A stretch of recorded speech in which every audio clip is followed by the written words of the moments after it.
How you doing? Mike McGroarty here from mikesbackyardnursery.com and freeplants.com. Right behind me here is a burning bush. This is a pretty good sized burning bush. Today what I want to do is show you how much you can prune some plants that are overgrown and too big, and you know, people are like, gee, how do I cut that down? How much can I cut it back? But first of all, I'm going to reach in here and show you this exemplifies how much a burning bush can grow in 1 year. This is where last year's growth stopped down here, and all of this is this year's growth.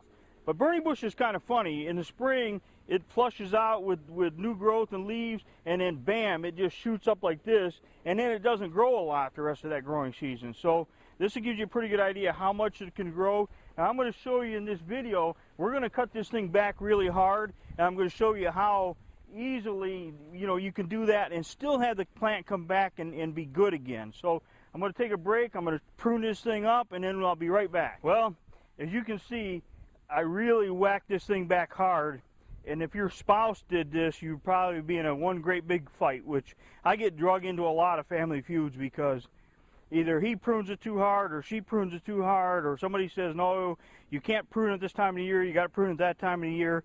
So constantly people are trying to get me in the middle of their family argument to resolve it. But what I'm showing you here, and I know you think that I completely destroyed this plant, but once I got in here and started pruning this thing, I realized that I'm not the first guy to do this. Several years ago, somebody cut this plant back really hard, and it came back big and beautiful, just like you saw before I pruned it. And I'm going to show you in the video, this is one of the branches that I cut off. And you can see where this was cut off a long time ago, way down low, right about where I cut it now, and it filled out this much. So based on what you saw at the beginning of this video and how hard this thing had been cut off, you can see I only cut off about an inch below where it was cut before.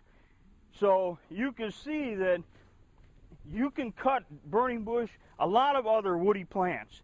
And if you have a plant that's just way too big and it's detracting from your landscape, you're better off to try this, cut it back hard and let it come back. But you got to decide. I mean, it's a little risky, but with woody plants, things like burning bush and forsythia, weigelia, things like that, they're really resilient. But I've really seen it done with taxus and rhododendrons and evergreens.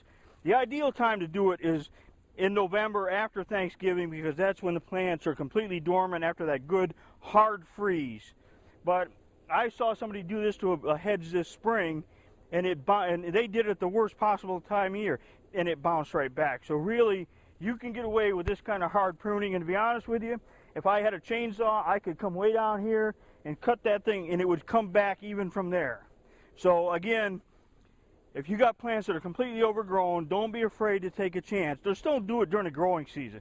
Wait until the dormant season. Again, after that first hard freeze, if you're in a warmer climate where you really don't get a good hard freeze, pick the coldest time of the year, because that's when your plants are as dormant as they're going to get. All right, now what we're looking at here, this is a burning bush plant that has been cut back even harder than what I just showed you in the earlier part of this video. I'm going to tell you a little story about this hedge. This hedge has been here probably 25 or 30 years, and this hedge was at least 10, 12 foot tall. And then I cut it back one time when I was in the landscape business. This customer actually hired me, and I cut this thing back to about this high, and then it grew back up, all the way back up again. And then just this spring, they actually cut it back again, and this time they did it at the worst possible time of the year. They did it in May after it already leafed out, and as you can see, it didn't really phase it. It's already started to put on new shoots and new growth, and in just a couple years, this thing is going to be completely filled out again. And really, if you're very diligent about keeping this prune down low, you know, because you can maintain burning bush at just about any size, but the secret to that is to get out there when all that new growth is nice and soft and just cut it right back to where the new growth was once you maintain.